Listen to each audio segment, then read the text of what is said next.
TG Bharat జిందాబాద్ జిందాబాద్ జిందాబాద్ జిందాబాద్ జిందాబాద్ జిందాబాద్ TG Bharat గారి నాయకత్వం. ప్రస్తుతం మనము కర్నూలు నగరంలోని మౌర్యాన్ దగ్గర ఉన్నాము. టీజీ భరత్ గారి ఆఫీస్ కార్యాలయం ముందు ఉన్నాము. ప్రస్తుతం మనం చూసినట్లయితే టీడీపీలో మన టీడీపీ అభ్యర్థి అయినటువంటి మన టీజీ భరత్ గారు మంచి లీడింగ్లో ఉన్నారు. దాదాపు 21,000 మెజార్టీతో ఆధిక్యంలో ఉన్నారు. మరి కర్నూలు జిల్లా అంటే వైఎస్ఆర్సీపీకి కంచుకోటగా ఉన్నటువంటి ఈ కర్నూలు జిల్లా యొక్క రికార్డ్స్ను బద్దలు కొట్టారు మన టీజీ భరత్ గారు. సో టీడీపీ మరి రాష్ట్ర వ్యాప్తంగా చూసుకుంటే టీడీపీ ఎక్కువ ఆధిక్యంలో ఉంది, మెజార్టీగా ఉంది. మరి చంద్రబాబు నాయుడు గారు 9వ తేదీ ప్రమాణ స్వీకారం కూడా అనౌన్స్ చేశారు. మరి టీజీ భరత్ గారు గతంలో ఓడిపోయినా ఇప్పుడు ఎంతో అద్భుతమైనటువంటి మెజార్టీతో గెలుపొందారు. మరి మనము ఇక్కడ మౌర్య దగ్గర ఉన్నాము. సో ఇక్కడ ఉన్నటువంటి కార్యకర్తలు అయితేనేమి, సభ్యులైతేమో ఉన్నారు, వాళ్ళని పలకరిస్తాం. చెప్పండి అన్న, మరి మీకు ఎట్లా అనిపిస్తుంది, స్పందన ఏంటి? ప్రజలు వాళ్ళే స్వచ్ఛందంగా వచ్చి గత ప్రభుత్వంలో చేసిన అన్యాయాలు కానీ అక్రమాలు కానీ అన్నీ వాళ్ళకు మనసులో పెట్టుకొని ఈరోజు వాళ్ళ కసి ఏమో తీర్చుకున్నారు కర్నూలు ప్రజలు. భరత్ గారు పోయినసారే గెలిచాల్సిన వాడు, కొద్దిగా అతి తక్కువ మెజారిటీతో ఓడిపోయినాడు. ఈ ప్రజలు కూడా ఆయనను గెలిపించుకున్నాక ఎంత నష్టపోయినాము, దాదాపుగా 10 సంవత్సరాలు నష్టపోయింది కర్నూలు. ఏమి రావాలన్నా కర్నూలుకి నిధులు రాలేదు. ఇటు ఎడ్యుకేషన్ పరంగా కానీ పారిశ్రామికవేత్తంగా కానీ అన్నీ ఫెయిల్యూర్ అయినాడు. కాబట్టి ప్రజలంతా గమనించి వాళ్ళ కసి ఏవో ఈరోజు నిరూపించుకున్నారు మొన్న. కాబట్టి దయచేసి ప్రజలందరూ మరి ఒక్కసారి గమనించాలి. ఇటువంటి వ్యక్తిని గెలిపించుకుంటే మరి మన భవిష్యత్తు ఎట్లా ఉంటుంది అని అందరికి తెలిసిపోయి ఆడ మగ పిల్లల కాడ నుంచి చిన్న పిల్లల కాడ నుంచి ఎవరికి వేస్తారో ఓటు అంటే మా అమ్మకి చెప్తా భరత్ కేసా అనే దినాలు చాలా ఉన్నాయి. కర్నూలులో వాళ్ళు చేసిన అరాచకం అంతా ఇంత కాదు. మేము వార్డుల్లో గట్టిగా తిరుగుతుంటే కూడా మమ్మల్ని పోలీసులకు కొట్టించి మాకు అన్యాయంగా వాళ్ళు ఇది చేసినారు. ఆ ఖర్చు అయితే ఊకే పోదు.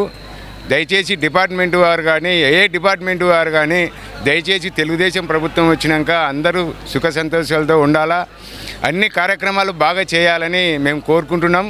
ఉద్యోగస్తులను అడిగితే కూడా మా ఖర్చు ఏమో మేము ఓటు రూపకంగా చూపిస్తామని చాలామంది చెప్పినారు. ఇట్లా డిపార్ట్మెంట్ కానీ ఈ మిగతా ఆఫీసులు కానీ అందరూ మేము మా చేతోని మేము బల నిరూపించుకుంటాం, వాయిస్తో చెప్పలేము మేము. కాబట్టి మాకు ఓటు హక్కు మేము కరెక్ట్ సద్వినియోగం చేసుకుంటామని ఖచ్చితంగా వాళ్ళు అనుకునేవి ఖచ్చితంగా చేసినారు.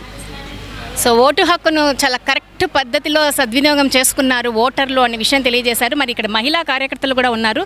మరి వీళ్ళ స్పందన ఏమిటో తెలియజేద్దాం. నమస్తే అమ్మా. ముందుగా ఈరోజు మాకు చాలా ఆనందకరమైన రోజు.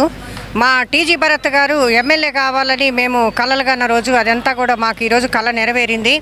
2019లో సారు గెలవకపోయినా 2024 ఓట్లకి మేమందరం ఎఫెక్టివ్గా ఆయన్ని మంచి మెజార్టీతోటి గెలిపించుకోగలిగాము అనేటువంటి ఆనందం ఉన్నది.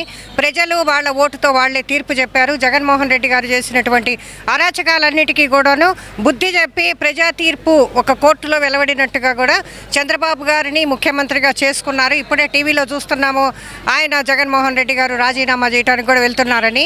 సరే, ఏదైనా కూడాను మాకు కర్నూలు ఇంపార్టెంటు. మా భరత్ గారు మాకు గెలిచారు, మేము చాలా ఆనందంగా ఉన్నాము. భరత్ గారు కూడా కర్నూలు ఎంతో డెవలప్మెంట్ చేశారు. వాళ్ళు 2019లో ఎమ్మెల్యే అయినా కాకపోయినా తండ్రి కొడుకులు కూడాను కర్నూలు నగరాన్ని అభివృద్ధి చేసినటువంటి వాళ్ళు. ఇప్పుడు ఇంకా భారీగా కూడాను కర్నూలు ప్రజలకి అందుబాటులో ఉండి అభివృద్ధి చేస్తారని చెప్పి కూడాను మేము అనుకుంటూ ఆయన్ని గెలిపించుకున్నాము. మాకు అదే సంతోషంగా ఉన్నది. జై భరత్, జై భరత్. కర్నూలు నగరానికి టీజీ అంటే ఒక ట్రెండ్. ఒక డెవలప్మెంట్లో అయితేనేమి, ఒక సేవా పథంలో అయితేనేమి టీజీ ఫ్యామిలీ ఫస్ట్ నుంచి కూడా ఒక ఎన్నికలు కాదు, ఒక రాజకీయానికి అతీతంగా వాళ్ళు ఎన్నో సేవలు చేశారు, ఎంతోమందిని ఆదుకున్నారు, ఎంతోమందికి నిరుద్యోగం నుంచి విముక్తి కలిగించి ఉద్యోగ కల్పన కూడా చేశారు. మరి ఇప్పుడు కూడా సూపర్ 6 పథకాలు, అంతకు మించి ఎక్కువ పథకాలతో కర్నూలు నగరాన్ని అభివృద్ధి చేస్తాను, నన్ను గెలిపించండి అంటూ ఒక మేనిఫెస్టోతో ప్రజల్లోకి వెళ్ళారు. ప్రజలు వాటిని నమ్మి కర్నూలులో మరి టీజీ భరత్ గారిని చాలా ఓట్ల మెజార్టీ ఆధిక్యంగా గెలిపించుకోవడం నిజంగా విశేషంగా చెప్పుకోవచ్చు. మరి ఇది కెమెరామెన్ విజయ్తో Sunitha, anchor from 1TV news channel.